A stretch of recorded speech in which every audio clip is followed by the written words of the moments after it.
검정색 바늘, 비정형적 문양. 역시 파우스트의 예상대로 이번 사건의 배우는 그자였던 것 같군요. 이렇게 두는 편이 좋겠다는 판단이 들어 금일 의뢰에 대한 정보를 기록합니다. 의뢰명, 현의 바늘, 일련번호 DN-00113, 등급, 도시전설. 더 이상 피해자에게 A-로 시작하는 코드를 부여하는 것은 의미가 없을 것으로 보입니다. 연쇄적으로 늘어나는 피해 특성상 이 거리에 널려있는 피해자들에게 일일이 매길 수도 없기 때문에 기존에 소문으로 떠돌던 정보와 그레고르 대표가 정리해두었던 사건 정보와도 모두 일치하는 모습입니다. 현장을 잠시 기록해두자면 건물 일부가 녹아있고 그 아래로는 신체의 흔적들을 확인할 수 있습니다. 말단 부위가 남아있는 경우가 많고 몸통의 흔적이나 장기들이 온건하게 남아있는 경우가 드문 것으로 보아 안에서 바깥쪽으로 폭발했음을 짐작할 수 있겠군요. 그리고 이 흔적과 같이 날카로운 물건에 의해 찢기듯이 폭발했을 것이라는 추정을 가능케 하는 신체 조각들이 많습니다. 이상의 증거를 통해 이번의 의뢰는 검은 물체가 신체 안쪽에서 산발하며 발생한 것이 맞다고 판단됩니다. 지난 다른 사건과 동일한 양상이죠.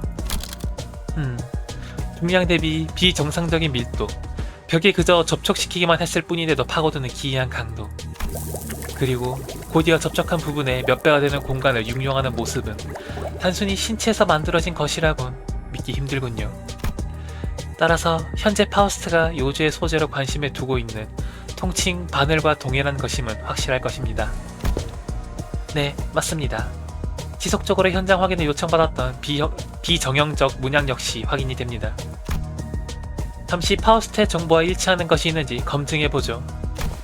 없군요. 그렇다면 소수의 의견이었던 특정 신생 공방의 악성 PR 의혹은 사실이 아닌 것으로 확인할 수 있겠습니다. 그렇다면 다른 의견, 어제의 약속과 악마적 마법이라는 부분은 이번 현장 확인으로 증명된 사실이 있나요?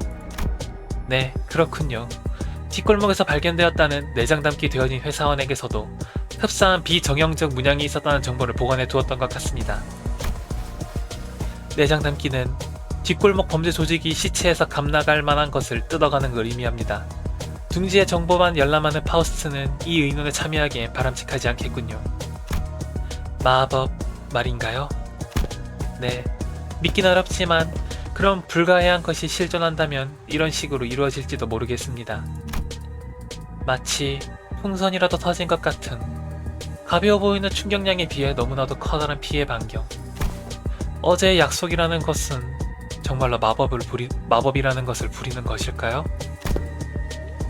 가지고 있는 정보를 조금 더 조합한다면 진상에 도달할 수 있겠다는 생각이 듭니다만, 네, 그렇겠죠. 이 이상의 정보에는 접근이 금지되어 있습니다. 하지만 계약과 관련되어 있는 능력이라는 것은 알려져 있으니 해결사로 일하면서 분명 닿을 수 있을 테죠. 알겠습니다. 이 기록에 대한 부분은 여기까지 하죠. 사무소에 가서 보고도 해야 할 테니.